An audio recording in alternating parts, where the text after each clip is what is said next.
সুপ্রিয় দর্শক শ্রোতা, আর্থিকভাবে অসচ্ছল, সহায় সম্বলহীন এবং নানাবিধ আর্থসামাজিক কারণে বিচারপ্রাপ্তির ক্ষেত্রে অসমর্থ বিচারপ্রার্থী জনগণকে আইনগত সহায়তা প্রদানের লক্ষ্যে ২০০০ সালের ২৬শে জানুয়ারি প্রণয়ন করা হয় আইনগত সহায়তা প্রদান আইন বা লিগ্যাল এইড সার্ভিসেস অ্যাক্ট, যে আইনটি কার্যকর করা হয় একই বছরের ২৮শে এপ্রিল।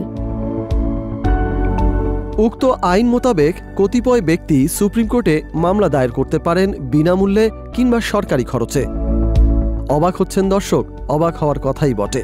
না থাক, ঘোরের মধ্যে রাখতে চাই না আপনাদের, বরং চলুন আজ আমরা সংক্ষেপে জেনে নিচ্ছি বিনামূল্যে কিংবা সরকারি খরচে কারা সুপ্রিম কোর্টে মামলা দায়ের করতে পারেন এবং কিভাবে কোন প্রকৃতির মামলাগুলো দায়ের করা যায় সুপ্রিম কোর্টে। এই বিষয়ে আমাদের দেখতে হবে আইনটিতে প্রদত্ত ক্ষমতাবলে প্রণীত ২০১৫ সালের আইনগত সহায়তা প্রদান প্রবিধানমালাটি। প্রবিধানমালাটিতে এই বিষয়ে নির্দিষ্ট করে কিছু বলা না হলেও আইনজীবীগণের প্রাপ্য ফি এর হার নির্ধারণ ইত্যাদি শিরোনামে প্রবিধানমালাটির ৬ নং প্রবিধানে কোন বিষয়ে আইনজীবীগণ কত হারে ফি প্রাপ্য হবেন সেই তালিকা থেকে দেখা যায় সুপ্রিম কোর্টে ফৌজদারি আপিল ও ফৌজদারি রিভিশন, দেওয়ানি আপিল ও দেওয়ানি রিভিশন এবং leave to appeal, jail appeal ও রিট মামলার ক্ষেত্রে নীতিমালাটিতে বর্ণিতযোগ্য ব্যক্তিগণ আইনগত সহায়তা পেতে পারেন। অর্থাৎ সরকারি খরচে এমন ব্যক্তিরা এই মামলাগুলো দায়ের করতে পারেন সুপ্রিম কোর্টে। এখানে একটি প্রশ্ন আসবে, এই যে সুপ্রিম কোর্টে মামলা দায়েরের ক্ষেত্রে আইনগত সহায়তা পাওয়ার জন্য আবেদন করতে হবে কোথায় এবং কিভাবেই বা করতে হবে এমন আবেদন? জি প্রিয় দর্শক, এবার আমরা জানিয়ে দিচ্ছি এই গুরুত্বপূর্ণ প্রশ্ন দুটোর উত্তরও। ২০০০ সালের আইনগত সহায়তা প্রদান আইনের উদ্দেশ্য পূরণকল্পে আইনটির দ্বারা জাতীয় আইনগত সহায়তা প্রদান সংস্থা প্রতিষ্ঠা এবং জাতীয় পরিচালনা বোর্ড গঠন করা ছাড়াও গঠন করা হয়েছে বেশ কয়েকটি কমিটি, যথা সুপ্রিম কোর্ট কমিটি, জেলা কমিটি, বিশেষ কমিটি, উপজেলা কমিটি ও ইউনিয়ন কমিটি ইত্যাদি। তন্মধ্যে আইনটির ৮ ক ধারায় গঠন করা হয়েছে সুপ্রিম কোর্ট কমিটি। প্রধান বিচারপতি কর্তৃক মনোনীত হাইকোর্ট বিভাগের একজন বিচারপতির নেতৃত্বে মোট ১৩ সদস্যের সমন্বয়ে ২ বছর মেয়াদের জন্য গঠন করা হয় এই কমিটি। হাইকোর্ট বিভাগের এরূপ মনোনীত বিচারপতিই হন সুপ্রিম কোর্ট কমিটির চেয়ারম্যান। আবার আইনটির ২১ ক ধারার মাধ্যমে প্রতিটি জেলা জজ আদালত সহ সুপ্রিম কোর্টে প্রতিষ্ঠা করা হয়েছে লিগ্যাল এইড অফিস। যদিও আইনটি প্রণয়নের দীর্ঘদিন পর ২০১৫ সালের ৮ই সেপ্টেম্বর উদ্বোধন করা হয় সুপ্রিম কোর্ট লিগ্যাল এইড অফিসটি। যাই হোক, এরূপে প্রতিষ্ঠিত সুপ্রিম কোর্ট লিগ্যাল এইড অফিসে লিগ্যাল এইড অফিসার হিসেবে সাধারণত কর্মরত থাকেন অতিরিক্ত জেলা জজ পদমর্যাদার একজন বিচারক। কার্যত সুপ্রিম কোর্ট লিগ্যাল এইড অফিসারই দায়িত্ব পালন করে থাকেন সুপ্রিম কোর্ট কমিটির সাচিবিক দায়িত্ব।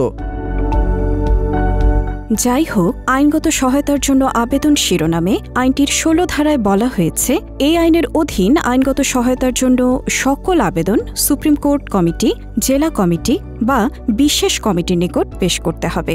তার মানে সুপ্রিম কোর্টে আইনগত সহায়তা পাওয়ার জন্য আবেদন করতে হবে সুপ্রিম কোর্ট কমিটির নিকট। আবার আইনটিতে প্রদত্ত ক্ষমতা বলে ২০১৫ সালে প্রণীত আইনগত সহায়তা প্রদান প্রবিধানমালার ৩ নং প্রবিধানে আইনগত সহায়তার জন্য আবেদন ইত্যাদি শিরোনামে বলা হয়েছে, সংস্থার নিকট হতে আইনগত সহায়তা পেতে ইচ্ছুক প্রত্যেক বিচারপ্রার্থীকে তার নাম, পূর্ণ ঠিকানা এবং আইনগত সহায়তার কারণ উল্লেখ করত সংস্থা কর্তৃক নির্ধারিত ফর্মে আপিল বিভাগ বা হাইকোর্ট বিভাগে বিচারের বিষয় হলে সুপ্রিম কোর্ট কমিটির চেয়ারম্যানের নিকট আবেদন করতে হবে। তবে আবেদন করার সময় খেয়াল রাখতে হবে যে মিথ্যা তথ্য বা প্রতারণার মাধ্যমে যদি কোনো বিচার প্রার্থী আইনগত সহায়তা গ্রহণ করেন কিংবা কোনো বিচার প্রার্থী যদি আইনগত প্রক্রিয়া বা আইনগত সহায়তার অপপ্রয়োগ করেন, তাহলে নিজ উদ্যোগে অথবা কোনো অভিযোগের ভিত্তিতে সুপ্রিম কোর্ট কমিটি প্রত্যাহার করতে পারেন এমন বিচার প্রার্থী বরাবর প্রদত্ত আইনগত সহায়তা। আবেদন করার পর সুপ্রিম কোর্ট কমিটির পরবর্তী সভায় তা উপস্থাপন করা হয় এবং পর্যালোচনা শেষে আবেদনের বিষয়ে সিদ্ধান্ত গ্রহণ করা হয়। এই সভাটি প্রতি ২ মাস অন্তর কমপক্ষে একবার করে অনুষ্ঠিত হয়। তবে হাইকোর্ট বিভাগে রিট মামলা দায়েরের আবেদন ব্যতীত প্রযোজ্য ক্ষেত্রে কমিটির পক্ষে কমিটির চেয়ারম্যান একাই যে কোনো আবেদনের বিষয়ে সিদ্ধান্ত গ্রহণ করতে পারেন। আর হাইকোর্ট বিভাগের রিট মামলা দায়েরের জন্য আবেদনের বিষয়ে সিদ্ধান্ত গ্রহণ করা হয় সুপ্রিম কোর্ট কমিটির সভায়। যাই হোক, আবেদন অনুমোদিত হলে আবেদিত আপিল, রিভিশন বা রিট মামলা দায়ের করার জন্য এই উদ্দেশ্যে গঠিত একটি আইনজীবী প্যানেল থেকে মনোনীত করা হয় কমপক্ষে ৩ জন আইনজীবীকে। এরপর বিচারপ্রার্থীর সম্মতি সাপেক্ষে এই ৩ জন আইনজীবীর মধ্য থেকে নিয়োগ প্রদান করা হয় একজনকে, আর নির্দিষ্ট তহবিল থেকে এমন আইনজীবীকে প্রদান করা হয় নির্ধারিত ফি। এখানে আরও একটি প্রশ্ন আসতে পারে আপনাদের নিকট, আর সেটি হচ্ছে আইনগত সহায়তা প্রদান প্রবিধানমালা 2015 এর ৩ নং প্রবিধানে সংস্থা কর্তৃক নির্ধারিত যে ফর্মটির কথা বলা হয়েছে সেই ফর্মটি কোনটি এবং সেটি পাওয়া যাবে কোথায়? জি দর্শক, এই ফর্মটি আপনি পাবেন সংস্থাটির www.nlaso.govbd নামক ওয়েবসাইটে। ওয়েবসাইটটিতে গিয়ে মেনুবারের ডাউনলোড অপশনটিতে ক্লিক করতে হবে। তারপর যে পেজটি আসবে সেটির একেবারে শেষে রয়েছে সংস্থার সকল ফর্মসমূহ নামক অপশনটি। এখানে ক্লিক করলে ওপেন হওয়া পেজটির একেবারে শেষ ক্রমিক তথা ২৮ নং ক্রমিকে আপনি পেয়ে যাবেন আপনার কাঙ্ক্ষিত ফর্মটি। ফর্মটির শিরোনাম হচ্ছে আইনগত সহায়তা প্রাপ্তির আবেদন ফর্ম LA ফর্ম 01। যদিও ফর্মটির উপরে জেলা কমিটি লেখা রয়েছে, কেননা এত বছরেও জাতীয় আইনগত সহায়তা প্রদান সংস্থা সুপ্রিম কোর্টের জন্য পৃথক কোনো ফর্ম প্রণয়ন করেনি।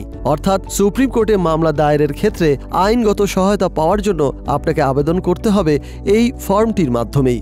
ফর্মটি আপনি ওয়েবসাইট থেকে ডাউনলোড করে নিতে পারেন অথবা সংগ্রহ করতে পারেন supreme court legal aid office থেকে। আবার সশরীরে সুপ্রিম কোর্ট লিগ্যাল এইড অফিসে না গিয়ে আপনি অনলাইনেও করতে পারেন এমন আবেদন। সেজন্য সংস্থাটির www.nlaso.govbd নামক ওয়েবসাইটে থাকা অভ্যন্তরীণ সেবাসমূহ বারটিতে গিয়ে অনলাইন আবেদন অপশনটিতে ক্লিক করতে হবে। তারপর চলে আসবে অনলাইন ফর্মটি। এরপর নির্দেশিকা মোতাবেক এটি পূরণ করে আপনি করতে পারেন আইনগত সহায়তা প্রাপ্তির জন্য অনলাইন আবেদন। এছাড়া রবি থেকে বৃহস্পতি সকাল ৯টা থেকে বিকেল ৫টা পর্যন্ত জাতীয় আইনগত সহায়তা প্রদান সংস্থার ১৬৪৩০ টোল ফ্রি হেল্পলাইন নম্বরে কল করে আপনি জেনে নিতে পারেন এই বিষয়ক আরও তথ্যাবলী। আর একই উদ্দেশ্যে আপনি বিদেশ থেকে কল করতে পারেন 0088096123164330 এই নম্বরে। সুপ্রিয় দর্শক শ্রোতা, আমরা চলে এসেছি এপিসোডটির শেষের দিকে। তবে যাওয়ার আগে আমরা একটি আশাপ্রদ তথ্য দিয়ে যেতে চাই আপনাদের, আর সেটি হল ২০২২-২৩ অর্থ বছরে supreme court legal aid office থেকে মোট ১৫০১ জনকে বিনামূল্যে আইনগত পরামর্শ প্রদান করা হয়েছে এবং ১৮১টি মামলা দায়ের ও পরিচালনার বিষয়ে প্রদান করা হয়েছে আইনগত সহায়তা। এছাড়া একই অর্থ বছরে আইনগত সহায়তা প্রদানের মাধ্যমে ৫৯টি জেল আপিল সহ মোট ৯৯টি মামলা নিষ্পত্তি করেছে supreme court legal aid office. জি দর্শক, বিদ্যমান পাহাড় সম মামলা জটের তুলনায় উল্লেখিত সংখ্যাগুলো তেমন একটা উল্লেখযোগ্য না হলেও ধীরে ধীরে যেমন বাড়ছে এমন আইনগত সহায়তা প্রাপ্তির আবেদন, তেমনি বাড়ছে supreme court legal aid committee এবং সুপ্রিম কোর্ট লিগ্যাল এইড অফিসের কর্মপরিধিও। সুতরাং আইনগত সহায়তা পাওয়ার জন্য যোগ্য ব্যক্তিরা সুপ্রিম কোর্টে মামলা দায়ের কিংবা দায়েরকৃত মামলায় প্রতিদ্বন্দ্বিতা করার ক্ষেত্রে অনায়াসেই গ্রহণ করতে পারেন ২০০০ সালের আইনগত সহায়তা প্রদান আইনের আওতায় প্রদত্ত এই সরকারি সুবিধাটি।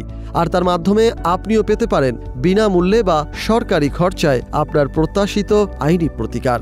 পাশাপাশি আর্থিকভাবে সচ্ছল ব্যক্তিরাও supreme court legal aid office থেকে পেতে পারেন যে কোনো আইনি পরামর্শ। বিদায় নিচ্ছি আমরা এখানেই। সবাই নিরাপদ থাকুন আর যুক্ত থাকুন ল টিউব বিডির সঙ্গে।